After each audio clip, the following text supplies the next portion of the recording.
So, eto na mga idol, mainit pa rin pinag-uusapan hanggang sa ngayon etong inilabas ng PBA na bagong bracket para sa playoffs ng Governors Cup. So, napansin ng mga fans na kung bakit nasa parehong group phase etong top 1 sa group A na Talk and Text at top 1 sa group B na Rain or Shine. Di ba? So, isa sa kanila ang maaaring malaglag pagdating sa finals. Habang sa kabila naman, B2 kontra sa A3, A2 kontra sa B3. So, bakit nga ba ito ginagawa ni Commissioner Willie Marcial na pinag-iisang group ang top 1 sa group A at top 1 sa group B? Well, ganito kasi yan mga idol, ano? Halimbawa, iswap natin itong Rain or Shine kontra Magnolia Hotshot dito sa Barangay Ginebra kontra Meralco Bolts. Halimbawa, ipagpalit natin sila by group, no?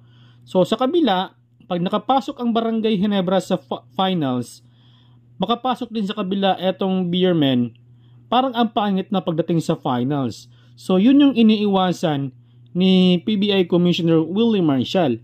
No choice siya kundi ilagay sa parehong group phase etong top 1 na Rain or Shine at ang Talk and Text. Nang sa gayon, hindi magkaharap sa finals etong Ginebra at ang San Miguel Beermen. So, eto yung naging epekto ng mga farm team talaga, no? So, okay lang sana kung makapasok dito etong mga ibang team tulad ng Converge, Meralco Bolts, Rain or Shine sa finals.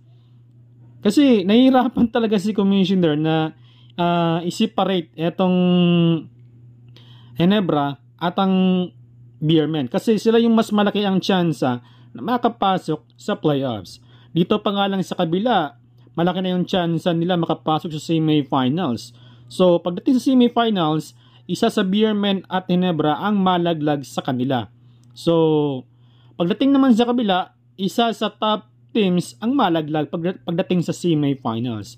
No, deserve sana ng Talk and Text at Rain or Shine na magharap sa finals kasi sila yung top teams eh. Pero hindi na yun mangyari kasi nga dahil yun sa farm team na hindi pwedeng paghiwalayin sa group phase ang Ginebra at ang Beermen.